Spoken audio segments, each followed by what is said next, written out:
मंत्रिपरिषद में 31 एजेंडों पे निर्णय हुआ। जो सबसे महत्वपूर्ण एजेंडा है पटना जिले के लिए है। इसमें जो पटना सदर अंचल है, उस पटना सदर अंचल को 4 भाग में बांटा गया है।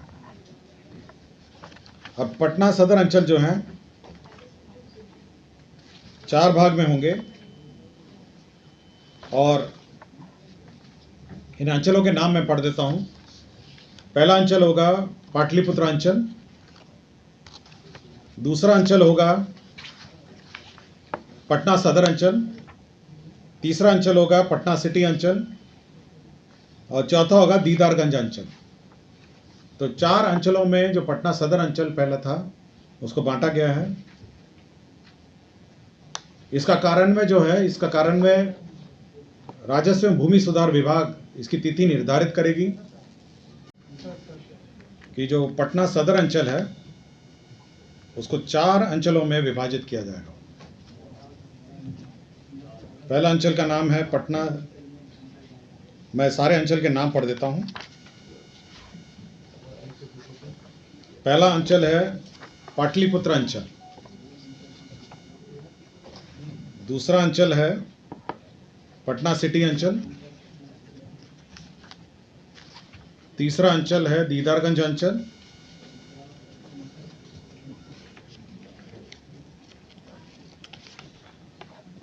और चौथा अंचल है पटना सदर अंचल। तो 4 हो गया। एक तो पाटलिपुत्र हो गया, पटना सदर अंचल हो गया, पटना सिटी अंचल हो गया और दीदारगंज अंचल हो गया। तो 4 अंचलों में हो गया। पटना सदर अंचल अब 4 भाग में हो गया। थानावार में अगर बताऊं सबको, तो पाटलिपुत्र अंचल में है आपका दीघा थाना है, राजीव नगर थाना है, हवाई अड्डा थाना है, पाटलिपुत्रा थाना है, शास्त्री नगर थाना है और गर्दनीबाग थाना है। तो ये हो गया आपका पाटलिपुत्र अंचल। मेरे ख्याल से ये कहीं बीच वाला है। दूसरा अंचल पटना सदर अंचल हो गया। बुद्धा कॉलोनी, कोतवाली, श्री कृष्णापुरी, जक्कनपुर, गांधी मैदान, पीरबोर, कदम कुआं, कंकड़ बाग, पत्रकार नगर और सचिवालय।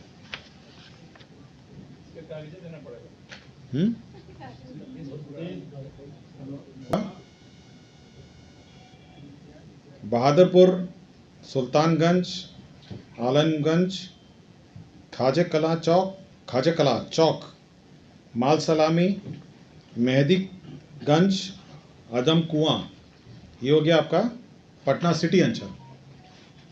और चौथा अंचल हो गया दीदारगंज अंचल, जो है दीदारगंज नदी और बाईपास। तो ये बिल्कुल किनारे वाला अंचल है। और यह शुरुआत, इसकी डेट जो है वह राजस्व भूमि सुधार विभाग जो है वो डेट निर्धारित करेगा। और ये तब निर्धारित करेगा जब इस अंचल कार्यालयों के विभिन्न जो प्रशासनिक और औपचारिकताएं हैं, उसका नक्शा है, उसका अंचल का मैप है और ये सब जो है, ये सब जब बन जाएगा तो ये नोटिफाई कर देगा। लेकिन मेन निर्णय ये है कि जो सदर अंचल है यह 4 भागों में बांट दिया गया है और इसकी घोषणा इसलिए की जा रही है। अंचल मतलब जो पुराना अंचल है, इसमें दीघा, बांकीपुर, कुम्हरार, पटना साहिब निर्वाचन क्षेत्र था और फतुहा विधानसभा भी था। तो ये इतना बड़ा अंचल था जिस कारण से प्रशासनिक दृष्टिकोण से इसमें कार्य करने में बहुत कठिनाई हो रही थी। तो इसलिए इसको 4 अंचल में बांटा गया। तो पटना जिले वालों के लिए, जो मेन पटना के लोग हैं, उनके लिए ये बहुत महत्वपूर्ण सूचना है कि संचालित जो सरकारी पैरामेडिकल संस्थाओं में सृजित पदों के विरुद्ध व्याख्याता एवं डेमोन्स्ट्रेटर ट्यूटर के पदों पर 1-1 वर्ष के लिए या नियमित नियुक्ति होने तक मानदेय के आधार पर अतिथि व्याख्याता एवं अतिथि डेमोन्स्ट्रेटर की सेवा लेने की स्वीकृति दी गई। तो गेस्ट लेक्चरर पर ये डेमोन्स्ट्रेटर और व्याख्याता जो लिए जाएंगे, क्योंकि अभी नियुक्ति प्रोसेस में है, इसलिए राज्य अंतर्गत संचालित सरकारी पैरामेडिकल संस्था में सृजित पदों के विरुद्ध जो व्याख्याता एवं डेमोन्स्ट्रेटर ट्यूटर हैं उस पर ये गेस्ट लेक्चरर्स लिए जाएंगे। श्रम आयुक्त कार्यालय के नियंत्रणाधीन क्षेत्रीय कार्यालयों में आशुलिपिक आशुटंकक के मूल कोटि के कुल स्वीकृत 61 पद को विभिन्न कार्यालयों के लिए चिन्हित किए गए हैं। केवल आशुलिपिक और आशुटंकक हैं, इसको रीऑर्गेनाइज किया है विभिन्न कार्यालयों के बीच। राज्यों में जो काराओं में कारा अस्पताल प्रबंधन हेतु गाड़ियां 67 ड्राइवर्स के पद स्वीकृत किए गए हैं। इसमें कारा और कारा अस्पताल में जो एम्बुलेंस है उसके लिए 67 पद स्वीकृत किए गए। माननीय उच्च न्यायालय की स्थापना के लिए 2 प्रोग्रामर IT समर के 2 प्रोग्रामर स्वीकृत किए गए हैं। विज्ञान प्रौद्योगिकी के अंतर्गत राजकीय अभियंत्रण महाविद्यालय में 273 पदों के अतिरिक्त 116 पद, इसमें अंग्रेजी के 67, भौतिकी के 30 पद और गणित के 19 पद के सृजन की स्वीकृति दी गई है। इसी प्रकार जो राजकीय पॉलिटेक्निक है हमारे राज्य में, उनमें भी 131 पद स्वीकृत किए गए, जिसमें 37 अंग्रेजी हैं, भौतिकी के 29, रसायन शास्त्र के 36 और गणित के 29 पद। PhD में जो नल जल योजना कार्यान्वित करती हैं, उसमें पूर्व से स्वीकृत कीमैन से चौकीदार का कुल 628 पद हैं तथा खलासी के कुल 822 पदों को विभाग अंतर्गत वर्तमान में क्रियाशील सभी 39 कार्य प्रमंडल में आवश्यकता अनुसार पुनर्गठित कर दिया गया।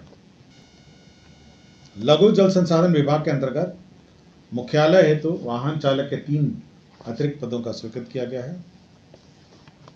राज्य के 38 जिला अस्पतालों, 61 अनुमंडलीय अस्पतालों, 2 दंत चिकित्सा महाविद्यालयों एवं अस्पतालों, 212 सामुदायिक स्वास्थ्य केंद्र, 328 प्राथमिक स्वास्थ्य केंद्र, राजकीय औषधालय, राजकीय राजभवन पटना तथा राजकीय औषधालय पटना उच्च न्यायालय पटना के लिए दंत चिकित्सक के 770 अतिरिक्त पदों की स्वीकृति की गई है।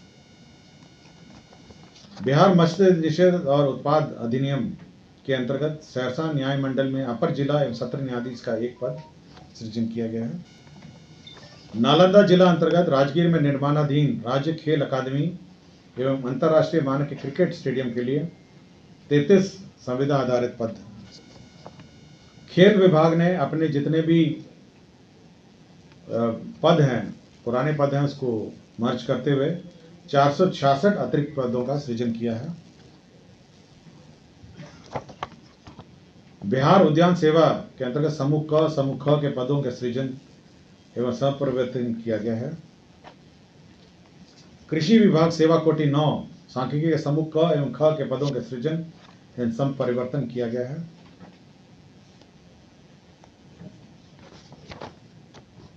भारत के भूतपूर्व प्रधानमंत्री भारत रत्न स्वर्गीय अटल बिहारी वाजपेयी की पुण्यतिथि 16 अगस्त को पटना में राजकीय समारोह के रूप में मनाया गया था और भविष्य में भी इसी तिथि को पुण्यतिथि मनाया जाएगा।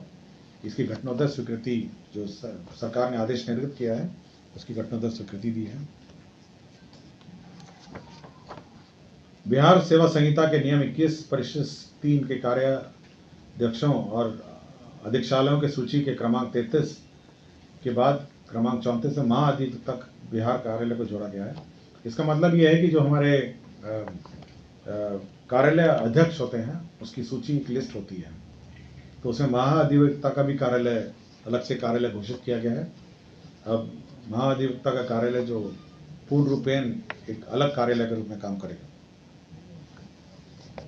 राज्य में जो बजट किताबें छपती हैं वह गोपनीय रूप से पश्चिम बंगाल में सरस्वती प्रेस में जो सिक्योरिटी प्रेस है वहाँ छापने का निर्णय लिया गया है 1 साल के लिए। बिहार उत्कृष्ट खिलाड़ियों की सीधी नियुक्ति की नियमावली 2024 में संशोधन किया गया है। इसके अंतर्गत जो पहले कला संस्कृति विभाग था, विभिन्न जगहों पे उसका उल्लेख किया गया था नियमावली में, उसको परिवर्तित करके खेल विभाग लिखा गया है। अन्यथा कोई नियम में चेंज नहीं है, केवल नाम परिवर्तन है। जो कला संस्कृति विभाग है उसको हटा के खेल विभाग कर दिया है। वित्त विभाग का एक सॉफ्टवेयर है जो पे स्लिप बनाता है, एक कंपनी है, उसको 3 वर्ष के लिए अवधि विस्तार किया गया है। और उमेश प्रसाद सिंह है, तत्कालीन जिला अवर निबंधक पूर्णिया है, इनको बर्खास्तगी का दंड अधिरोपित किया गया है। इनके विरुद्ध आवासीय मकान या ठिकानों पर तलाशी के क्रम में 16,50,000 रुपये नगद सोना चांदी और विभूषण लगभग 18 लाख रिकवर हुए थे, उन्हें बर्खास्त कर दिया। धन्यवाद है। और इस नियम में जो शुल्क होते हैं, मोटर वाहन के रजिस्ट्रेशन शुल्क हैं, उसका निर्धारण होता है। तो इस रजिस्ट्रेशन शुल्क को काफ़ी कम कर दिया गया है। जैसे मोटर बाइक में पहले ऑल बिहार में 1,500 और 150 रुपये लगता था, उसको घटा के 1,150 कर दिया है। ऑटो रिक्शा में 5,650 लगता था, अब 1,150 लगेगा ऑल बिहार का। मोटर कैब जो है उसका 23,650 था, अब वो घट के 4,150 हो गया। इसी तरह अन्य जो टैक्सेस हैं मोटर गाड़ियों के, उनके घटा दिए गए हैं। इसका मुख्य कारण यह है कि बिहार में ये वाहन खरीदे जाएं, बिहार में रजिस्ट्रेशन हो, ताकि जो रजिस्ट्रेशन की राशि है वो बिहार को प्राप्त हो। अगल बगल राज्यों में जो मोटर टैक्स है, व्हीकल टैक्स है, वो पहले कम था और हम लोग का ज़्यादा था। इसलिए राज्य सरकार ने निर्णय लिया है कि हम लोग मोटर टैक्स की जो राशि है, रजिस्ट्रेशन की राशि है, उसको घटाएं, ताकि बिहार में ही ये गाड़ियां खरीदी जाएं और इनका रजिस्ट्रेशन हो। तीसरा एक विषय था स्वास्थ्य विभाग का। इसमें आपको जानकारी होगा कि महिलाओं के बीच सर्वाइकल कैंसर बीमारी का प्रचलन है और ये ह्यूमन पैपिलोमा वायरस टीकाकरण किए जाने का निर्णय सरकार ने लिया है। और ये 9 से 14 उम्र की बालिकाओं में यह वैक्सीनेशन होगा और इसमें मुख्यमंत्री बालिका कैंसर प्रतिरक्षण योजना की स्वीकृति राज्य सरकार ने दी है। इसका जो टीकाकरण का क्रय है, टीका का क्रय है, ये टाटा मेमोरियल जो हमारा हॉस्पिटल है जिसके साथ एग्रीमेंट हुआ है, जो कैंसर संस्था है, उसके माध्यम से क्रय होगा। और यह राज्य में यह वायरस का जो वैक्सीन है वह लेगा। इस पर संभावित व्यय 150 करोड़ संभावित व्यय है और 9 से 14 वर्ष की बालिकाओं में यह लगेगा। और कुल जो अनुमानित जो इसकी आबादी है वह 95 लाख है, 95 लाख बालिकाओं के बीच ये वैक्सीन लगेगा। 150 करोड़ का यह इसमें व्यय होगा। और human papilloma virus Tata memorial जो केंद्र सेंटर है, मुंबई है, उसको प्राधिकृत किया गया है, उसके माध्यम से ये होगा। और इस पूरी व्यवस्था से जो महिलाओं में सर्वाइकल कैंसर की जो का खतरा रहता है, उससे बचाव होगा। कब से स्टार्ट होगा सर? रेट नहीं है मेरे पास, केवल 95 लाख है और 150 करोड़ इसमें टोटल लागत है। और वैक्सीन 2 खुराक होती है 6 माह के अंतराल में।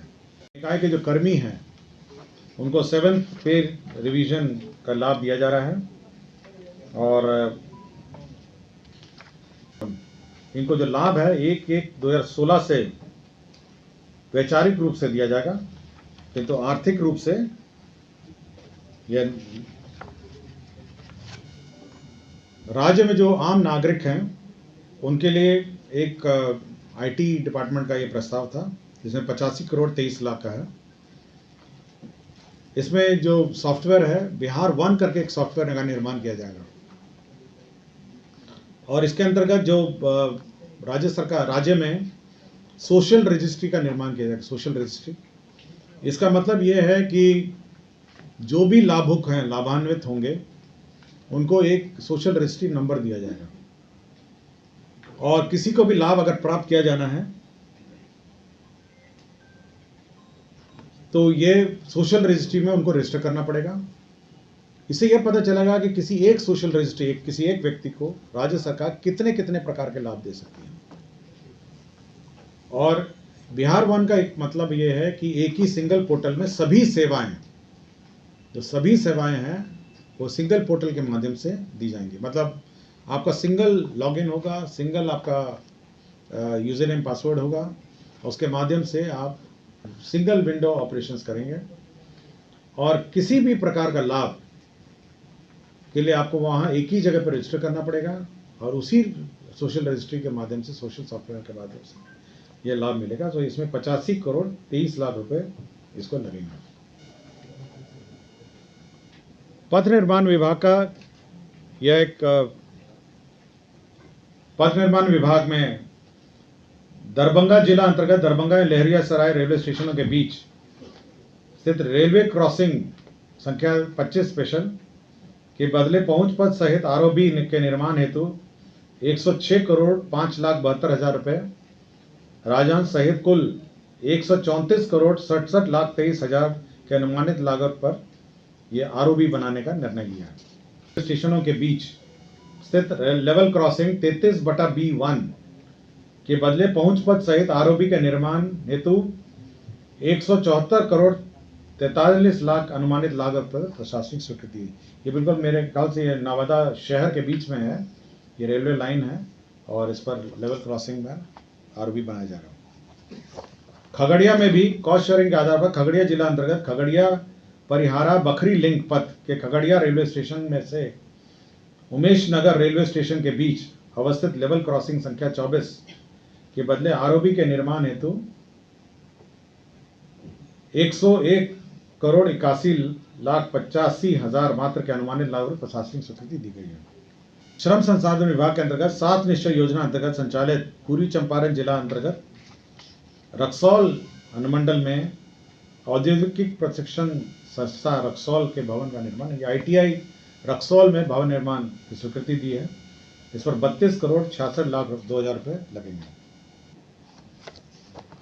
कृषि विभाग का जो DPR बेस स्कीम है 60-40 है, कहते हैं रबी में दलहन प्रोत्साहन योजना हेतु कुल 40 करोड़ 86,81,600 रुपये, जिसमें केंद्रांश है 14 करोड़ 97,38,000, राज्यांश है 9 करोड़ 98। लॉ कमीशन जो था, लॉ कमीशन की जो कालावधि है 7/9/2021 से आदेश निर्गत की तिथि के पूर्व तक विनियमित करते हुए आदेश निर्गत की तिथि से अगले 3 वर्षों के लिए विस्तारित किया गया। तो बिहार लॉ कमीशन जो है उसका गठन किया गया है और इस पर अध्यक्ष के रूप में न्यायाधीश श्री विनोद कुमार सिन्हा जो बिहार राज्य विधि आयोग के उक्त विस्तारित कार्यकाल तक के नियुक्त किए जाएंगे। तो ये अध्यक्ष होंगे बिहार राज्य विधि आयोग के अध्यक्ष। तमसोमा ज्योतिर्गमय गुरुकुल शिक्षा मंदिर संस्थान के साथ बनाए अपना भविष्य। रेगुलर और प्रोफेशनल कोर्सेज, सेकेंडरी और senior secondary courses, law, teachers training courses, pharmacy and nursing के साथ पैरामेडिकल में डायरेक्ट एडमिशन पाए। वेबसाइट विजिट करें या दिए गए नंबर पर कॉल करें। हमारा पता है गुरुकुल शिक्षा मंदिर संस्थान, कल्याण चौक, DS कॉलेज रोड, कटिहार। हमारा वीडियो अगर आपको अच्छा लगा हो तो आप हमारे वीडियो को शेयर करें, लाइक करें, हमारे चैनल को सब्सक्राइब जरूर करें। धन्यवाद।